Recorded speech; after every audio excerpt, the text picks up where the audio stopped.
हमारा United Nations में ambassador Munir अकरम 3 साल से हम कोशिश कर रहे थे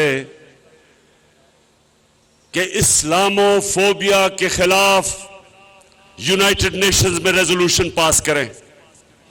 अब नौजवानों, इस्लामोफोबिया क्या है, क्या चीज है ये मैं आपको समझाता हूं। 9/11 के बाद एक पूरी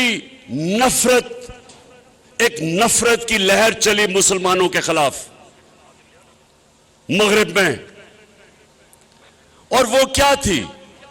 वो 2 वजह पे थी। एक कि उन्होंने दहशतगर्दी और इस्लाम को इकट्ठा कर दिया। दहशतगर्दी का कोई दीन नहीं होता,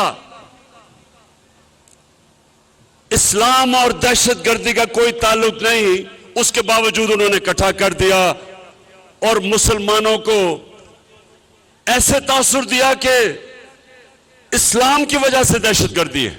एक ये, और दूसरा वो हमारे नबी सल्लल्लाहु अलैहि वसल्लम उनकी शान में गुस्ताखी करते थे, और जो भी उसके खिलाफ मुजाहरा करे वो आजादी राय के नाम पे, फ्रीडम ऑफ स्पीच के नाम पे वो और हमें बुरा भला कहते थे कि देखें ये बड़े तंग नजर हैं। 3 साल कोशिश की, OIC की मीटिंग में, इस्लामिक कॉन्फ्रेंस में सबसे पहले 3 साल पहले मैंने अपने सारे मुसलमान मुल्कों को कहा कि हमें मिलके हर फोरम पे इसके खिलाफ बात करनी चाहिए। उसके बाद यूनाइटेड नेशंस की तकरीर, वहां जाके पहली दफा किसी पाकिस्तान के सरबराह ने इस्लामोफोबिया के खिलाफ बात की, और मुसलसल मैं कोशिश करता रहा। मेरे यहां नौजवान जब भी कोई नबी की शान में गुस्ताखी करते थे, सड़कों पे निकलाते थे, तोड़ फोड़ करते थे, लेकिन कोई फर्क नहीं पड़ता था। तो मैं इनको तब कहता था, नौजवानों, मैं ये केस लड़ूंगा और इंटरनेशनली मैं केस लड़ूंगा। और कल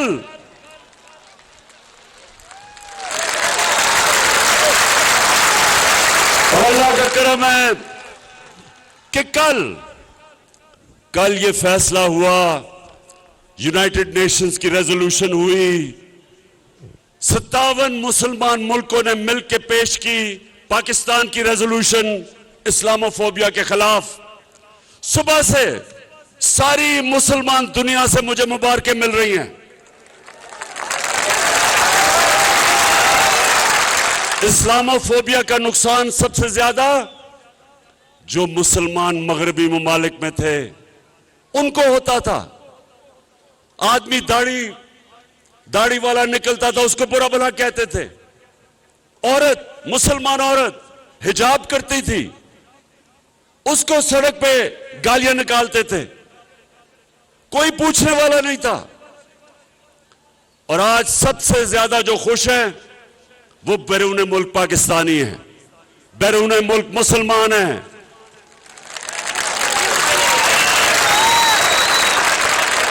हिंदुस्तान में आज कल हिंदुस्तान में कर्नाटका की अदालत ने फैसला किया कि मुसलमान लड़कियां हिजाब नहीं कर सकती। इसको इस्लामोफोबिया कहते हैं।